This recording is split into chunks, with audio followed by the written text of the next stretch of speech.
una imagen del pasado ha resurgido, atrayendo la atención de observadores y creyentes. El tema se convirtió rápidamente en objeto de debate y análisis. En el centro de la polémica se encuentra una fotografía que, según algunas fuentes, no es un caso aislado, sino que está acompañada de documentos, corroboración interna y referencias a publicaciones oficiales. Y aquí es donde debemos empezar, porque lo que está surgiendo no es un detalle menor, ni una polémica entre facciones, sino algo que toca la esencia misma de la fe católica. La fotografía data de 1995. No retrata a una persona cualquiera, ni a un observador externo.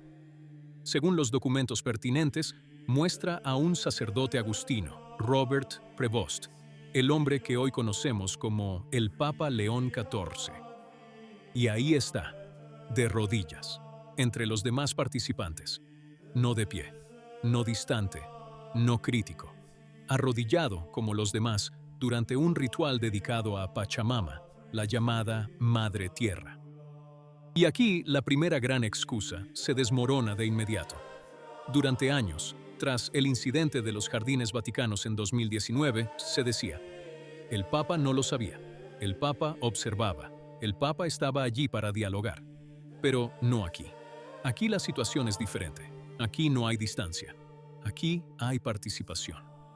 Y eso es lo que hace que todo sea infinitamente más serio.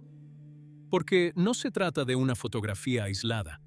El material que emerge remite a un contexto específico, un simposio agustiniano, las actas publicadas y un libro impreso en 1996.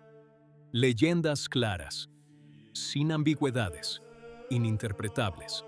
Celebración del rito de la Pachamama, un derecho agrícola ofrecido por las culturas andinas de Perú y Bolivia. No es simbolismo genérico, no es folclore inofensivo, es un rito, nombrado por su nombre. Y dentro de esa escena, identificada por varias fuentes dentro de la propia orden agustina, aparece él, Prevost, reconocido por sacerdotes que lo conocieron, comparado con fotografías de la misma época. También aparece en otras imágenes del mismo evento. Las descripciones incompletas apuntan al Papa. Y así, la pregunta se vuelve inevitable. ¿Ante qué se arrodillaba?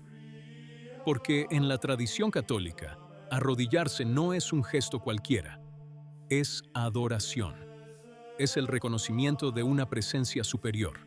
Es el gesto que se realiza ante la Eucaristía, ante Cristo verdaderamente presente.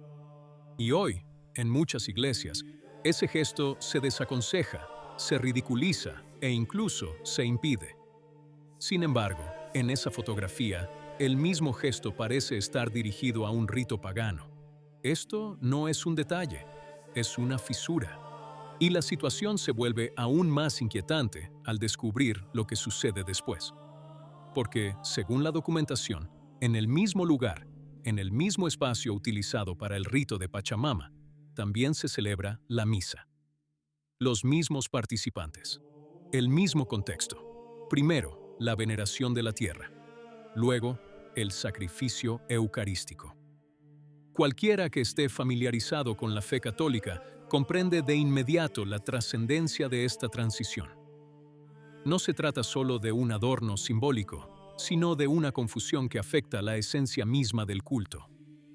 Y en este punto, entran en escena las palabras, no de comentaristas, no de blogueros, sino de cardenales y obispos de la Iglesia. Cuando estalló el escándalo de Pachamama en 2019, las reacciones fueron duras.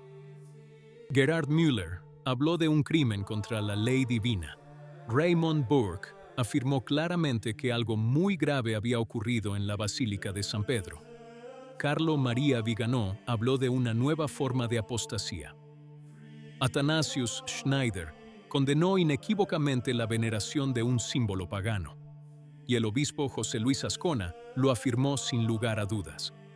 Pachamama no es ni será jamás la Virgen María. Aquellas palabras no fueron arrebatos. Fueron juicios teológicos, fueron condenas precisas. Y hoy, resuenan con aún mayor fuerza. Porque si lo que se condenó en 2019 ya era grave, ahora nos enfrentamos a algo aún más directo. No se trata de tolerancia. No se trata de una presencia pasiva. Si todo esto es cierto, nos enfrentamos a una participación personal.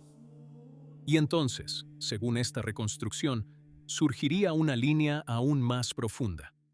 Ya no un episodio aislado, ya no un simple descuido, sino el posible reflejo de una educación específica, de un contexto cultural bien definido, de una visión teológica desarrollada a lo largo del tiempo.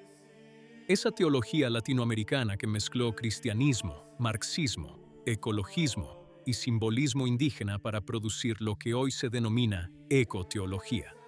Una visión en la que la creación toma el lugar del creador, en la que la tierra se convierte en objeto de veneración, en la que el lenguaje cristiano se vacía y se llena de contenido extranjero.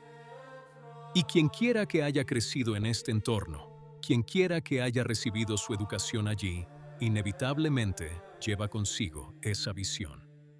Pero aquí no hablamos de teorías. Hablamos de un gesto que, de confirmarse, sería concreto, público, documentado. Y en la teología católica, los gestos públicos tienen un peso enorme. Porque la fe no es solo interna, también es externa. Se manifiesta, es visible. Y cuando un gesto público contradice la fe, el problema no puede ignorarse. Por ello, en la tradición de la Iglesia existe un principio claro. El pecado público exige una respuesta pública, no para humillar, no para condenar a la persona, sino para restablecer la verdad, para evitar el escándalo, para proteger a los fieles. Y es aquí donde el silencio se vuelve ensordecedor. Porque si todo esto es falso, hay que desmentirlo. Si es cierto, hay que aclararlo. No podemos quedarnos a medias. No podemos permitir que un asunto de esta magnitud se absorba, se olvide o se diluya. Y en este punto entra en juego una comparación que pesa como una losa, la de los mártires. Hombres, mujeres y niños que en los primeros siglos prefirieron la muerte antes que ofrecer siquiera un grano de incienso a un falso dios. No fueron gestos grandiosos ni espectaculares, un gesto mínimo, pero decisivo, porque sabían que incluso un pequeño acto externo podía ser una negación de la fe. Y hoy, ¿qué vemos hoy? Vemos a sacerdotes, obispos y figuras de alto nivel participando en ritos ambiguos que rozan el sincretismo, lo cual confunde a los fieles. Vemos una iglesia que parece haber perdido el sentido de los límites. Ya no distingue claramente entre adoración y diálogo, entre respeto y compromiso, entre apertura y entrega. Así pues, la verdadera cuestión ya no es la fotografía. La fotografía es solo el principio. La verdadera cuestión es mucho más profunda. ¿Qué revela esta imagen? ¿Qué dice sobre lo ocurrido en las últimas décadas dentro de la Iglesia? ¿Qué dice sobre el rumbo que ha tomado? Porque si este episodio fuera cierto y aislado, ya sería grave. Pero si, en cambio, fuera la señal de algo más grande, entonces el problema adquiere una dimensión completamente nueva. Y en ese caso, ya no podemos fingir que no pasa nada. Ya no podemos escudarnos en etiquetas. No podemos descartar todo como un ataque, una exageración o una polémica. Porque no se trata de tomar partido, sino de afrontar la realidad. Y la realidad, cuando se manifiesta, siempre exige una respuesta. Solo hay una pregunta, y pesa más que todas las demás. Si esto es cierto, ¿cuán profunda es la crisis? ¿Qué opinas? Si te gustó el video, comenta Amén. Que Dios te bendiga.